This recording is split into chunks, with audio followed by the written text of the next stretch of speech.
ರಾಜ್ಯ ಕಾಂಗ್ರೆಸ್ನಲ್ಲಿ ಈಗ ವಿಶ್ವಾಸದ ಆಟ ನಡೀತಾ ಇದೆ. ಶಾಸಕರನ್ನ ವಿಶ್ವಾಸಕ್ಕೆ ಪಡೆಯಬೇಕು, ಆ ಮೂಲಕವಾಗಿ ಪಕ್ಷದ ಮೇಲೆ ಜೊತೆಗೆ ಸರ್ಕಾರದ ಮೇಲೆ ಹಿಡಿತವನ್ನ ಸಾಧಿಸಬೇಕು ಅಂತ ಹೇಳಿ ಡಿಸಿಎಂ ಡಿಕೆ ಶಿವಕುಮಾರ್ ಅವರು ಅದೇ ರೀತಿಯಾಗಿ ಸಿಎಂ ಸಿದ್ದರಾಮಯ್ಯ ಅವರು ಪ್ರಯತ್ನವನ್ನು ನಡೆಸ್ತಾ ಇದ್ದಾರೆ.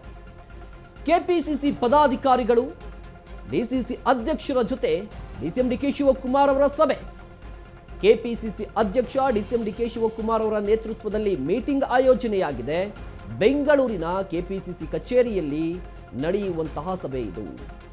ಸಭೆಯಲ್ಲಿ ಮುಂಚೂಣಿ ಘಟಕಗಳ ಅಧ್ಯಕ್ಷರು ಕೂಡ ಭಾಗಿಯಾಗ್ತಾರೆ.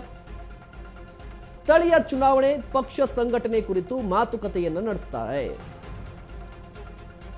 ಕೆಪಿಸಿಸಿ ಅಧ್ಯಕ್ಷರಾಗಿ 5 ವರ್ಷ ಪೂರೈಸಿದ ಹಿನ್ನೆಲೆ ಡಿಸಿಎಂ ಡಿಕೆ ಶಿವಕುಮಾರ್ ಅವರು ಒಂದು ಡಿನ್ನರ್ ಆಯೋಜನೆ ಮಾಡಿದ್ದಾರೆ. ಮೊನ್ನೆಯಷ್ಟೇ ಶಾಸಕರಿಗೆ ಡಿನ್ನರ್ ಪಾರ್ಟಿಯನ್ನ ಆಯೋಜನೆ ಮಾಡಿದ್ರು. ಇವತ್ತು ಕೆಪಿಸಿಸಿ ಪದಾಧಿಕಾರಿಗಳಿಗೆ ಔತಣಕೂಟವನ್ನು ಆಯೋಜನೆ ಮಾಡುವ ಸಾಧ್ಯತೆ ಇದೆಯಂತೆ. ರಾಜ್ಯ ಕಾಂಗ್ರೆಸ್ನಲ್ಲಿ ಈಗ ವಿಶ್ವಾಸದ ಆಟ ನಡೀತಾ ಇದೆ. ಕೆಪಿಸಿಸಿ ಅಧ್ಯಕ್ಷರು ಡಿಸಿಎಂ ಡಿಕೆ ಶಿವಕುಮಾರ್ ಅವರು 5 ವರ್ಷಗಳ ಹಿಂದೆ ಕೆಪಿಸಿಸಿಯ ಸಾರಥಿಯಾದರು. 5 ವರ್ಷ ಪೂರೈಸಿದೆ.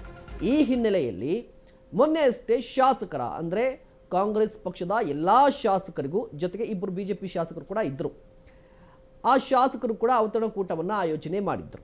ಇದೀಗ ಪದಾಧಿಕಾರಿಗಳ ಸರದಿ. ಕಾಂಗ್ರೆಸ್ ಪಕ್ಷದ ಪದಾಧಿಕಾರಿಗಳು, ಜಿಲ್ಲಾ ಅಧ್ಯಕ್ಷರು, ತಾಲೂಕು ಅಧ್ಯಕ್ಷರು, ಹೀಗೆ ಮುಖಂಡರಿಗೂ ಕೂಡ ಇವತ್ತು ಔತಣಕೂಟ ಆಯೋಜನೆ ಮಾಡುವ ಸಾಧ್ಯತೆ ಇದೆ ಇವತ್ತು ಸಂಜೆ. ಅದಕ್ಕೂ ಮೊದಲು ಈಗ ಕೆಪಿಸಿಸಿ ಕಚೇರಿಯಲ್ಲಿ ಸಭೆ ನಡೀತಾ ಇದೆ. ಈ ಸಭೆ ಯಾವ ಕಾರಣಕ್ಕೆ ಅಂತ ಹೇಳಿದ್ರೆ, ನೆಕ್ಸ್ಟ್ ಲೋಕಲ್ ಬಾಡಿ ಎಲೆಕ್ಷನ್ ಬರುತ್ತೆ, ತಾಲೂಕು ಪಂಚಾಯತ್, ಜಿಲ್ಲಾ ಪಂಚಾಯತ್ ಎಲೆಕ್ಷನ್ಸ್ ಬರುತ್ತೆ. ಸೊ ಆ ಎಲೆಕ್ಷನ್ಗಳಿಗೆ ಸಿದ್ಧತೆಯನ್ನು ಮಾಡ್ಕೋಬೇಕಿರುವಂಥದ್ದು. ಅದೇ ಸಂದರ್ಭದಲ್ಲಿ ಸ್ಥಳೀಯ ಚುನಾವಣೆಗೆ ಸ್ಥಳೀಯ ಮಟ್ಟದಲ್ಲಿ ಪಕ್ಷ ಸಂಘಟನೆ ಯಾವ ರೀತಿಯಾಗಿದೆ ಅನ್ನೋದರ ಬಗ್ಗೆ ಸಮಾಲೋಚನೆಯನ್ನು ನಡೆಸ್ತಾರೆ. ಮುಖ್ಯವಾಗಿ ಜಿಲ್ಲಾ ಅಧ್ಯಕ್ಷರು ಭಾಗಿಯಾಗಿರ್ತಾರೆ, ತಾಲೂಕು ಅಧ್ಯಕ್ಷರು, ಜೊತೆಗೆ ವಿವಿಧ ಘಟಕಗಳ ಮುಖ್ಯಸ್ಥರು, ಅಧ್ಯಕ್ಷರುಗಳು ಕೂಡ ಭಾಗಿಯಾಗಿರುವಂಥದ್ದು. ಕಂಪ್ಲೀಟ್ ಆಗಿ ನೆಕ್ಸ್ಟ್ ತಾಲೂಕಾ ಚುನಾವಣೆ, ಜಿಲ್ಲಾ ಪಂಚಾಯತ್ ಚುನಾವಣೆಗಳಿಗೆ ಸಿದ್ಧತೆಯನ್ನು ಮಾಡ್ಕೋತಾ ಇದ್ದಾರೆ.